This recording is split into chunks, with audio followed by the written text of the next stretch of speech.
Hello student, welcome back to my channel. आओ बच्चे, आज जानते हैं प्रोकैरियोट्स और यूकैरियोट्स में क्या अंतर है। ठीक है ना, इसको बहुत जानना जरूरी है क्योंकि बेसिक चीज़ है। ठीक है ना, कभी कभी बच्चे पूछ देते हैं कि ये यूकैरियोट्स प्रोकैरियोट्स क्या है, एक कोशिकीय बहुकोशिकीय क्या है। तो आओ देखते हैं। ठीक है ना, देख लोगे एक बार ना तो कॉन्सेप्ट क्लियर होगा, कभी जिंदगी में नहीं भूलोगे। देखो देखो यहाँ पे दे रहा है कि difference between prokaryotes and eukaryotes.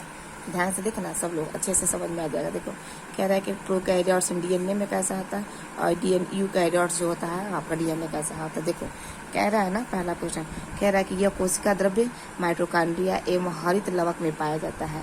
क्या पाया जाता है बच्चों? हमारा ये जो डीएनए, किसका डीएनए है? ये हमारा प्रोकैरियोट्स का डीएनए। तो प्रोकैरियोट्स के डीएनए में अगर देखा जाएगा क्या है, ये हमारे माइटोकॉन्ड्रिया और हरित लवक में पाया जाता है। और यूकैरियोट्स में क्या करें कि यह केंद्रक के अंदर माइटोकॉन्ड्रिया व क्लोरोप्लास्ट में पाया जाता है। तो ये कोशिका के द्रव्य में, जो कोशिका के द्रव्य होती है ना, जो साइटोप्लाज्म होती है, सपोज दैट ये क्या क्या है हमारा, ये हमारा सेल है। इस सेल के अंदर ये क्या है, ये साइटोप्लाज्म है। इस साइटोप्लाज्म के अंदर क्या मिलेगा बच्चों? माइटोकॉन्ड्रिया मिलेगा और हरित लवक में मिलेगा। ठीक है, लेकिन यूकैरियोट्स में देखा जाएगा तो ये कोशिका के केंद्रक में भी मिलेगा हमारा डीएनए, और हमारे यहाँ पे जो हरित लवक है, जो माइटोकॉन्ड्रिया, इसके अंदर भी हमारा डीएनए मिलेगा। अगला क्वेश्चन कह रहा है कि यूकैरियोट्स जो है, यूकैरियोट में अगर देखा जाए तो कोशिकाओं की अपेक्षा प्रोकैरियोटिक कोशिकाओं में डीएनए की मात्रा जो होती है काफ़ी बहुत कम पाई जाती है।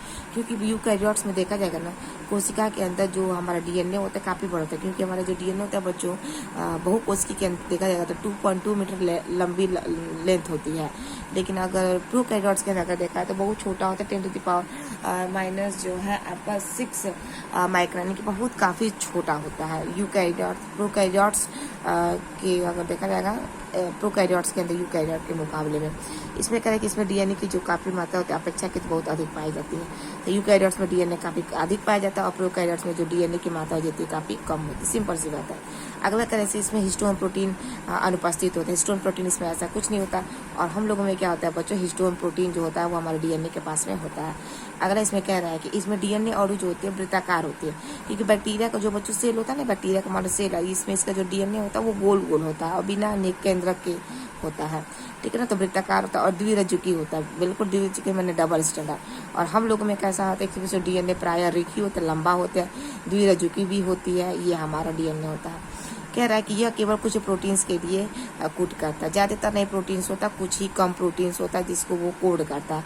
लेकिन हमारे अंदर अगर देखा जाएगा तो यह अनेक प्रोटीन्स के लिए कोड करता है। लगभग 20 प्रकार के हमारे अंदर प्रोटीन्स पाया जाता है, उसको कोड करता है। और ये कम प्रोटीन्स को कोड करता है। कोड वही है, बैक्टीरिया के अंदर भी वही कोड होता है और हम ह्यूमन्स के भी अंदर कोड, जैसे हमारे अंदर का प्रोटीन्स का कोड है मेथियोनिन AUG, तो सेम टू सेम वही बैक्टीरिया के भी अंदर होगा। मेथियोनिन का जो कोडान होगा AUG सेम होता है, लेकिन इसी के अंदर कम होता है, इसके अंदर ज़्यादा कोडान्स बनते हैं। प्रोटीन मैंने कम यहाँ पे होते हैं, यहाँ पे प्रोटीन ज़्यादा बनता है। अगला कह रहा है कि डीएनए हमारा क्या होता है बच्चों, अति कुंडलित जो होती है हमारी गुणसूत्र होती है। अति कुंडलित का मतलब ज़्यादा कुंडलित नहीं होता। और हमारे अंदर अगर देखा जाए बच्चों तो केंद्रकीय होती है, न्यूक्लियोप्रोटीन्स की तंतु होती है, कोशिका विभाजन के समय संघनित होकर गुणसूत्र जो होते हैं ये बनाते हैं। ठीक है ना, वो जो धागा होती है वो घनी होकर मोटी होकर क्या बनाएगी बच्चों, गुणसूत्र बनाएगी। और गुणसूत्र की संख्या जो होती है सदैव 1 से अधिक पाई जाती है। यानी कि हमारे अंदर टोटल कितना गुणसूत्र, 46 गुणसूत्र होता है। लेकिन एक उसके जीव के अंदर सबका जो गुणसूत्र जो होता है वो आपका अलग अलग होता है। अगला कह रहा है कि डीएनए के कुछ छोटे वृत्ताकार खंड भी होते हैं जिन्हें क्या कहते हैं बच्चों, प्लाज्मिड कहते हैं। यानी कि इस बैक्टीरिया का जो सेल होता है ना बच्चों, न्यूक्लियोटाइड के अलावा अन्य कई छोटे छोटे खंड भी पाए जाते हैं जिसे क्या कहते हैं, प्लाज्मिड कहते हैं। और ये प्लाज्मिड का जो उपयोग होता है बायोटेक्नोलॉजी में, इसका सबसे ज़्यादा उपयोग किया जाता है किसी चीज़ को बनाने के लिए।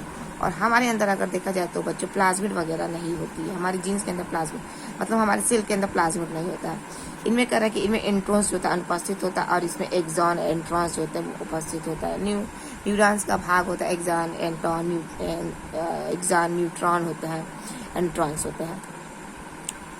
इसमें कह रहा है बच्चों, इसमें एडेनिन थायमिन की अपेक्षा ग्वानिन साइटोसिन की अपेक्षा अधिक होता है। और इसमें ग्वानिन साइटोसिन की अपेक्षा और एडेनिन जो है थायमिन की अपेक्षा जो होती है वो अधिक होती है। मतलब क्या होता है, दोनों में इन दोनों का हिस्सा जो होता है वो आपका बराबर रहता है। ठीक है बच्चों, तो ये हो गया हमारा क्या नाम है, यूकैरियोट्स और प्रोकैरियोट्स में अंतर। ठीक है, चलो अब अगला क्वेश्चन देखते हैं, अगला डिफरेंस देख लेते हैं।